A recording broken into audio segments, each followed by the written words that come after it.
Where is the thatched roof village, the home of Acadian farmers, men whose lives glided on like rivers that water the woodlands, darkened by shadows of earth, but reflecting an image of heaven? Longfellow's village has long flourished in the camps of the Mi'kmaq, the farms of the Acadians, and the settlements of Black loyalists.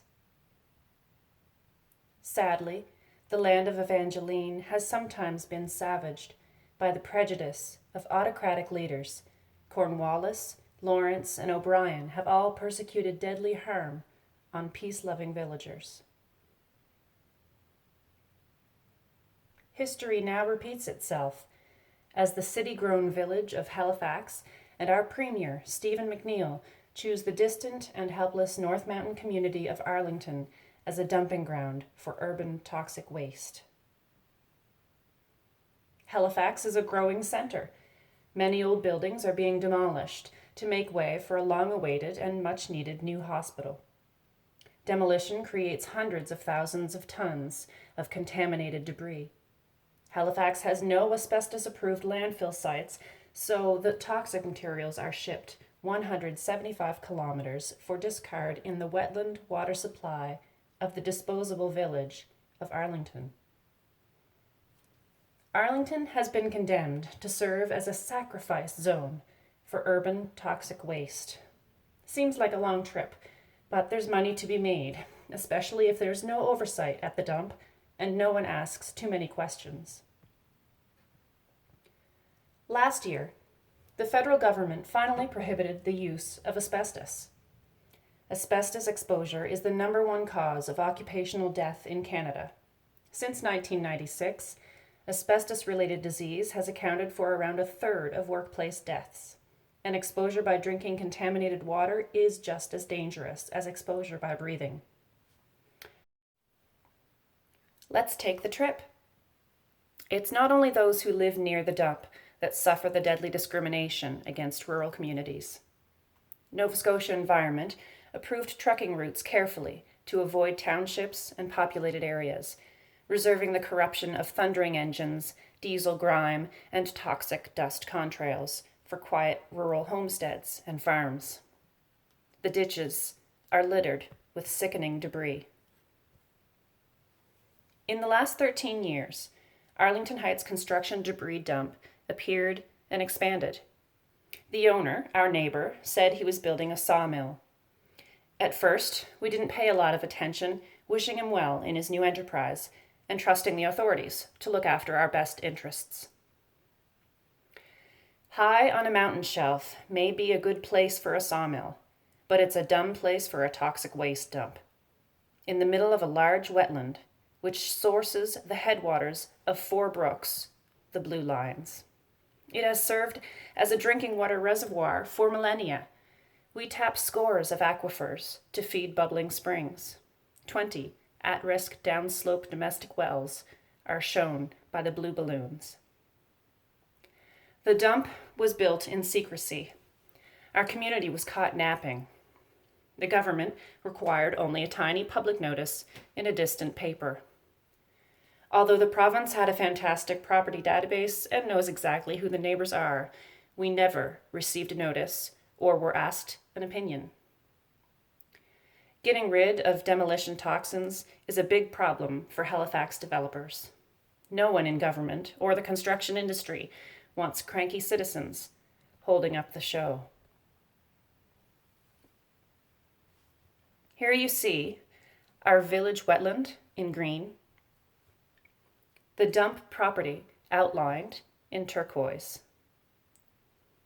a closed asbestos cell in purple, the active asbestos cell in white, 4 future asbestos cells in gray, 2 construction debris cells in yellow, the new one on the right, practically in Pool Brook.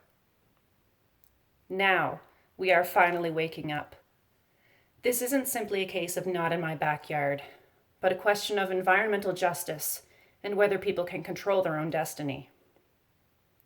The deck is stacked against us. Dump proponents pay a processing fee of up to $17,240. Then they pay for a third-party report that is guaranteed to be favorable. Who would pay for an unfavorable one? How can we match those expenses for outreach, meetings, dissenting science, and research?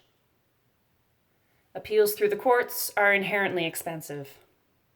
Many undertakings occur in unincorporated areas. Tiny communities do not have the structures to respond. The comment process is biased against the significant proportion of Nova Scotians without internet access. The time for public comment is very short. Although the province has the capacity to inform affected persons individually, it does not do so. The province does not hold public meetings. The goal is clearly environmental exploitation, not preservation. The 100% approval rate is alarming. The response to the Auditor General's criticism is weak and disorganized. No amount of wishful, dishonest science can overcome the fact that contaminated dump water will filter down the mountain, both above and below ground, threatening domestic water supplies in the community of St. Croix Cove. Natural wetlands have been drained and destroyed. Wastewater is discharged onto adjacent properties. The dump is built in wetland. That wetland is slowly drained by an extensive network of sand and gravel veins and several global sandy strata, aquifers that underlay the entire site.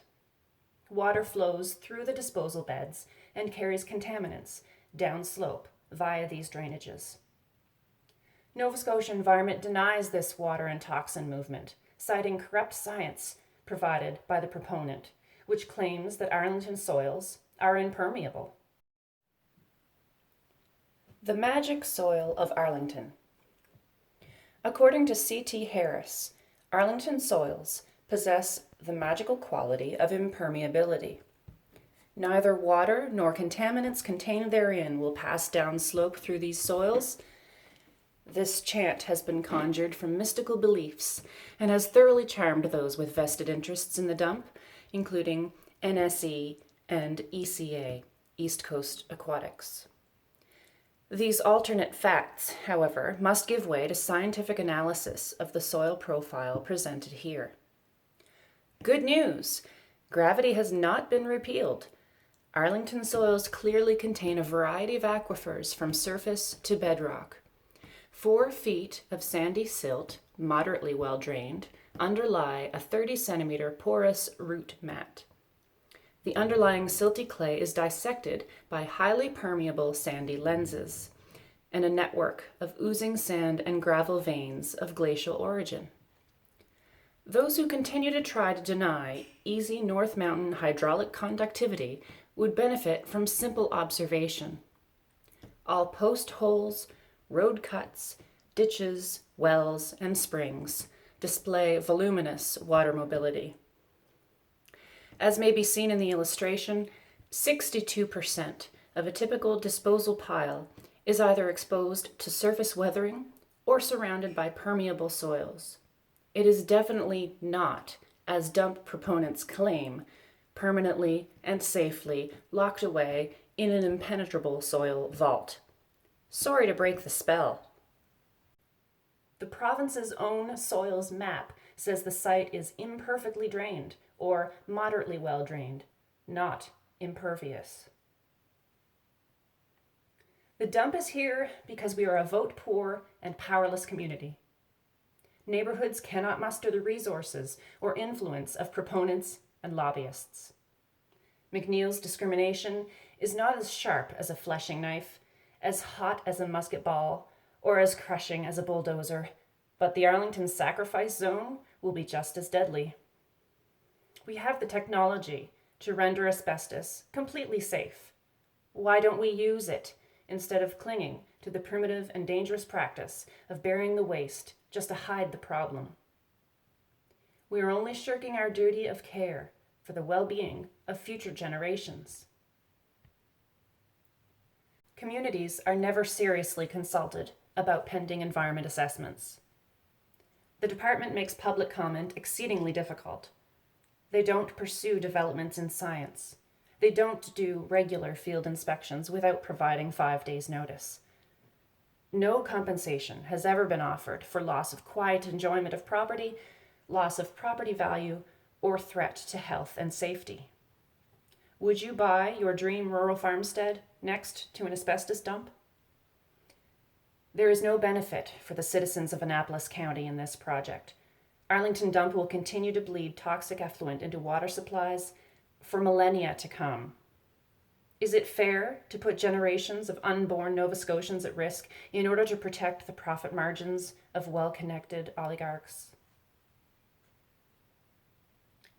As to accountability, the province's Auditor General issued a report on environmental assessments on October 31st, 2017, finding poor monitoring of projects increases risks to the environment. Monitoring of terms and conditions of project approvals is weak.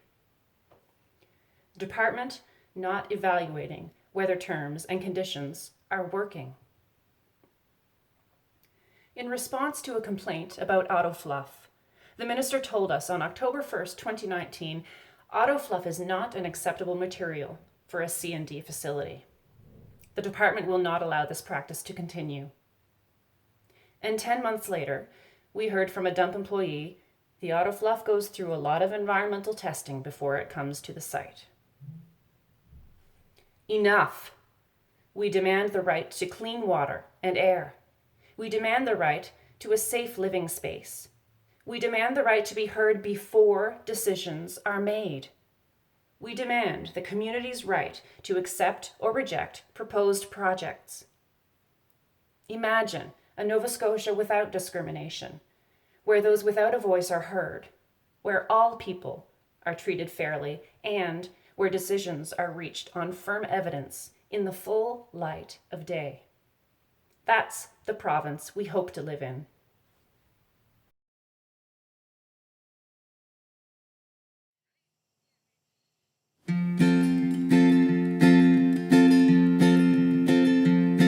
The sun was setting in the west. The birds were singing on every tree. All nature seemed to be at rest, but alas, there was none left for me. Farewell to Nova Scotia, her submerged coast, let her mountains mine and clear-cut be. We must bid adieu to wild rivers we canoe, no places left for